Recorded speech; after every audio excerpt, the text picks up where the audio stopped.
quer ouvir uma história? Tu quer ouvir a minha história? Então eu vou te contar como que eu fui da falência até a Copify, que é a minha consultoria de marketing, que hoje tem mais de 10 colaboradores que trabalham no Brasil inteiro, de diversos locais do Brasil, de forma online, e eu trabalho aqui da minha casa. Como que a gente junto consegue atender grandes clientes, como a gente atendeu no ano passado, como a XP Investimentos, PUC Online, Unimed, né, o plano de saúde. E esse ano a gente atende o UOL EdTech, a Casa do Concurseiro, a FIA Online, o SECAD, que é do Grupo A, e a Akio, que é a sexta maior rede de franquia do Brasil. É a franquia que mais vendeu no ano passado, que mais vendeu novas franquias. E como que a gente atende eles? A gente começou ano passado, a Copify começou em julho de 2019. Claro, a Copify com um time. Antes disso, já existia um time de redatores que nós fazíamos apenas conteúdo. Isso a gente fazia desde 2016. E a minha história começou em 2008 e eu vou contar ela rapidamente para você. Bom, a minha primeira experiência online foi com um blog, lá no Blogspot ainda, lá em 2008, que era um blog sobre espiritualidade.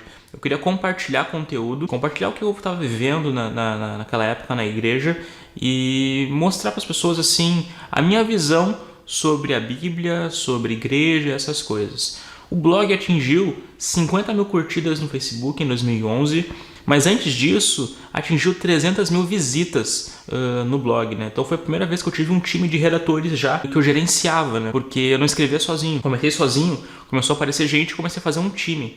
Então a primeira coisa que eu quero te passar de dica é que, por mais que tu queira manter as coisas pequenas, sempre que tu puder contar com mais pessoas, faça isso. Porque tem aquela frase, né? Se tu quer ir rápido, vai sozinho, mas se tu quer ir longe, aí tu vai com mais pessoas, para poder chegar bem longe. E assim começou esse blog. Eu fazia o design, fazia um pouco de HTML, fazia redação, fazia tudo, mas fazia tudo bem mais ou menos, porque eu era muito amador na época, eu não era profissional ainda, eu não vivia daquilo. Mas de tanta vontade de fazer, mesmo não sabendo fazer direito, eu consegui fazer uma pastinha. Eu tinha uma pastinha com várias artes que eu fazia pro meu blog e para a igreja que eu tava. E foi assim que eu entrei na primeira agência como designer. É uma agência aqui de Viamão, no Rio Grande do Sul. E eu não sabia, eu era muito ruim de design, mas o cara que me contratou percebeu que tinha alguma coisa ali. Então eu passei algumas vergonhas, né? E aí que eu chego no princípio da honra, que eu sempre falo aqui pro meu time, cara, o princípio da honra. Eu passei 3 ou 4 vergonhas como designer, mas eu não passei a quinta, porque eu falei, não é possível que eu não vou ter capacidade de não conseguir fazer essa arte aqui. Então, e o meu chefe ele era muito milimétrico, sabe? Cara, cada alinhamento, cada margem, cada coisinha, ele pegava bem no pé, porque a gente trabalhava com umas marcas grandes, né? Era a Vinícola Perini, umas marcas bem grandes aqui no estado, e era uma agência bem pequenininha. Então, eu aprendi design, aprendi, assim, mais do que eu sabia antes, e não fui demitido. Eu nunca fui demitido como profissional, assim, em CLT. Eu era estagiário nessa época, e depois disso, eu fui contratado como redator para ir para uma agência que era a agência do meu professor. E cara, lá ele tinha mais outros sócios e eu também aconteceu a mesma coisa.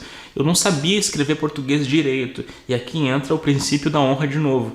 Passei 3 ou 4 vergonhas grandes na agência de errar português feio. E como que um redator pode errar português tão feio? E até que eu não mandava mais nenhum texto para aprovação sem checar cada palavra no Google. Checava a crase, checava tudo. Até hoje eu não sei direito as regras do português, mas eu sei dizer quando algo está errado. Se eu parar para ler e ler com um olho de revisão, é difícil passar alguma coisa errada, né? Claro, às vezes passa, mas mais pelo dia a dia. E por isso que eu digo, cara, princípio da honra, a gente não pode aceitar. E eu falei, não, eu vou passar essa vergonha 3 ou 4 vezes, mas a quarta e a quinta eu não posso passar. Como é que eu vou aceitar não conseguir fazer alguma coisa? E a persistência no marketing é uma coisa que é muito importante. E naquele tempo a gente não fazia marketing digital ainda, com vendas online, com infoproduto, era mais social media, era mais até spot para televisão, para rádio. Para televisão chama de VT, para rádio spot, fazia até texto para carro de som. E nessa agência a gente atendia Coloche, atendia Celulose Rio Grandense, atendia Pink Cat, algumas marcas bem interessantes. E depois nessa agência eu não consegui passar do nível de estagiário. Eu já tinha ganhado aumento 1 ou 2 vezes e eu era o único redator da agência, não tinha mais nenhum redator. Eu estava segurando toda a redação da agência como estagiário. E aí que eu aprendi uma coisa que até hoje eu levo comigo, eu aprendi a crescer rápido. Então em 1 ano de agência eu fui lá da base, eu e mais outros redatores, até o único redator da agência com 2 aumentos, e eu era estagiário. Então eu sentei na frente do sócio que cuidava da minha área e falei para ele: cara, eu sou o único redator, eu pedi um feedback do meu trabalho, ele falou que eu posso melhorar algumas coisas e tal. E eu falei: tá, então tá, mas eu sou o único redator e eu quero ser efetivado. Me efetiva, eu vou ficar aqui, quero dar o sangue por isso aqui. E o cara disse que não estava na hora ainda, que eu tenho que esperar. E meio que me deu uma enrolada assim. E eu senti: bom, se eu sou o único redator, eu não sou contratado, o que eu vou esperar? Não tem mais nada, não tem mais pra onde eu ir. Eu vou ter que, agora eu tô dependendo da boa vontade de uma pessoa. E aí que eu aprendi a crescer rápido. E depois que tu se acostuma a crescer rápido, tu tende a forçar a barreira do teu teto de crescimento. O que eu fiz? Eu fui para o mercado e descobri uma outra vaga que me contratou na mesma hora, ganhando muito mais. E seria um novo desafio. E nesse lugar eu comecei como social media. Eu atendia uma conta de 2 milhões de curtidas no Facebook, que é a do Guri de Uruguaiana, aqui do Rio Grande do Sul, e eu aprendi a ser criativo nessa época. Eu fazia o design, eu fazia a redação, e eu tinha que alinhar essas duas coisas para fazer as pessoas rirem ainda com o meu conteúdo. Eu tinha que fazer piadas o dia todo, era uma coisa muito gostosa de se fazer, sabe? Foi o primeiro blog que eu fiz profissionalmente. Eu fiz um blog do zero para o Guri de Uruguaiana, que atingiu milhões de visitantes por mês, sem SEO, só com piada e com conteúdo viral, sabe? A minha missão nessa conta era fazer pelo menos 3 posts que viralizassem, que chegassem em mais de 1 milhão de pessoas, porque o alcance orgânico naquela conta do Facebook lá em 2014, 2015 era de mais ou menos 300 mil pessoas que viam cada post. Já era bastante na época, mas ele tinha 2 milhões de pessoas que curtiam ele. E para um post viralizar, tinha que chegar a 1, 2, 3 milhões de pessoas que viram um post, né? Então, como que eu fazia isso? Cara, eu postava 2, 3 vezes por dia. Ficava o tempo todo olhando coisas, vendo oportunidades, vendo algum time de coisas que estão acontecendo. E até que normalmente eu conseguia emplacar pelo menos 3 posts virais na semana. Se tu for na conta hoje do Guri de Uruguaiana, até hoje vai ter alguns posts que são repostados da minha época, de anos atrás.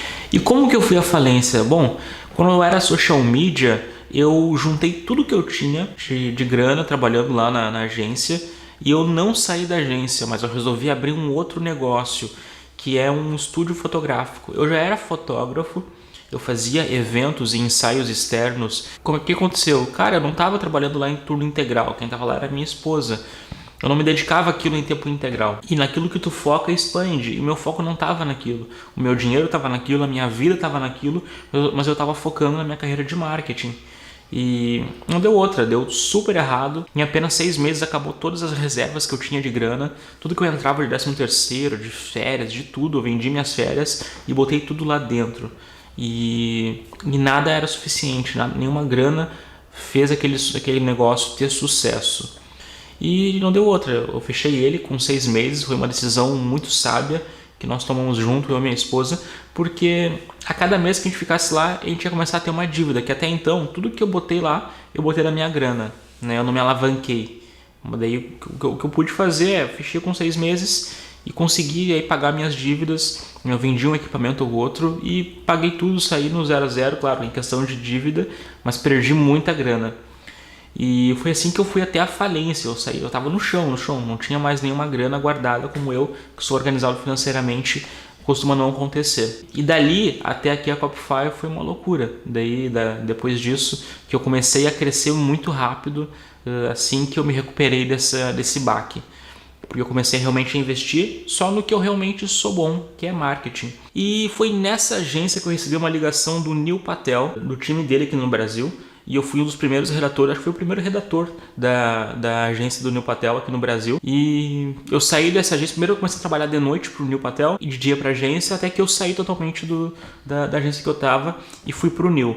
Comecei como redator de conteúdo para SEO, aprendi o que é SEO. Eu já tinha uma noção boa de inbound marketing nessa agência que eu estava com social, porque eu fui de social até gerente de marketing deles. E, de novo, eu fui vendo até onde que era o limite de crescimento. Quando eu cheguei no último limite, eu fiquei mais 2, 3 meses, não tinha mais o que fazer. Para ganhar qualquer aumento era um pouco difícil e não tinha outro cargo para subir, a não ser de sócio. E eu cheguei na agência do Neil. comecei como redator de conteúdo, de blog, e eu comecei a crescer. Até que eu cheguei no momento de fazer o meu primeiro lançamento. O que é um lançamento? O lançamento é uma coisa muito simples, é um evento online que tu inscreve um monte de pessoas antes desse evento, tu faz o evento, mas tem que ser uma coisa... Normalmente eles fazem com muito copyright, tem muito texto persuasivo, e depois fazem vendas nesse evento. E eu fiz esse evento lá no Neil Patel a primeira vez, claro, como consultor assistente de um sócio da agência. E o nosso primeiro lançamento deu muito errado, deu 50 mil reais de prejuízo. E foi minha primeira experiência com lançamento. Mas depois que eu vi aquilo, eu não parei mais. Eu fiz mais de 30 lançamentos desde então.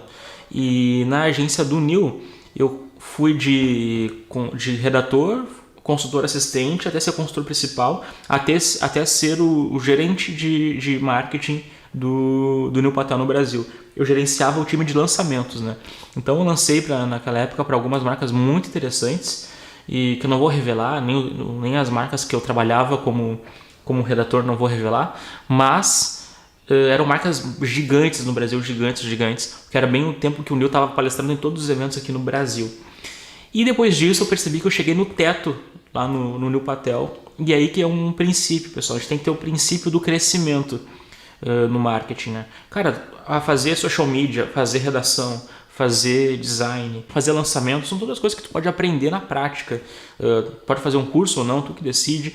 Mas indo na prática tu consegue fazer essas coisas. Mas o que vai te diferenciar é ter alguns princípios na tua vida que vão fazer com que tu tenha um resultado realmente diferente. E eu percebi que eu cheguei no teto no Neil Patel e foi difícil para mim, mas eu saí de uma agência que é global, que o Patel está no mundo todo, e fui fazer meu próprio negócio, arriscar do zero. E esse ano foi o ano de 2018, dezembro eu saí, e em janeiro eu já entrei como consultor de lançamento no UOL EdTech, no Grupo UOL. É um grupo que detém a marca da PUC, detém a marca da FIA, detém a marca da Casa do Concurseiro e outras marcas que até hoje eu ajudo na minha consultoria. Mas eu avisei eles, pessoal, eu vou entrar aqui em janeiro agora e até o meio do ano eu vou abrir a minha agência e o meu time de marketing. Vou começar fazendo com vocês aqui três dias alocados com vocês, até que eu vou ficar totalmente home office. E cara, dito e feito, no meio do ano apareceu um cliente grande que eu não conseguiria atender sozinho. Então esse cliente me possibilitou, que é a Akio, abrir de fato, assim, oficialmente um time de marketing meu. Finalmente o meu próprio time de marketing. Porque eu já tinha montado, gerenciado times no Neil, em agência, umas 4, 5 vezes. E era muito complicado fazer isso. E agora finalmente eu pude montar o meu próprio time, que me dá tanto orgulho até hoje. E na Copify, cara, aí foi assim, parece que tava tudo alinhado e de julho para cá foi uma explosão de resultados de clientes. A gente fez 40 milhões de reais em vendas online incrementais que não existiriam se não fosse a gente para os nossos clientes. E é por isso que hoje, graças a Deus, até o Hotmart nos indica para pessoas que querem lançar. Então, eu tento lançar negócios, né? Então, é isso que diferencia a Copify. A gente se especializou, inclusive a gente inventou um método que a gente chama de lançamento certificado. A gente fez na PUC, na FIA e em outros lugares e está fazendo agora na Copify. E tem se mostrado muito, muito bom, que é uma adaptação só para negócios educacionais. E cara, tá dando muito certo, a gente tá muito feliz com isso. Se tu tá vendo isso aqui no Instagram, cara, segue a gente. Tem muita gente que vê esses vídeos aqui e acabam não seguindo a gente, então segue. Se tu tá vendo isso no YouTube, te inscreve aqui embaixo. Clica na descrição do vídeo, tem o botão de... Clica na descrição do vídeo, tem o botão para se inscrever no lançamento. E se tu tá vendo isso aqui no Instagram também, vai na nossa bio e clica lá na bio que tem um link para esse curso que eu falei. Então tá, pessoal, espero que tenham gostado um pouquinho da minha história e até mais.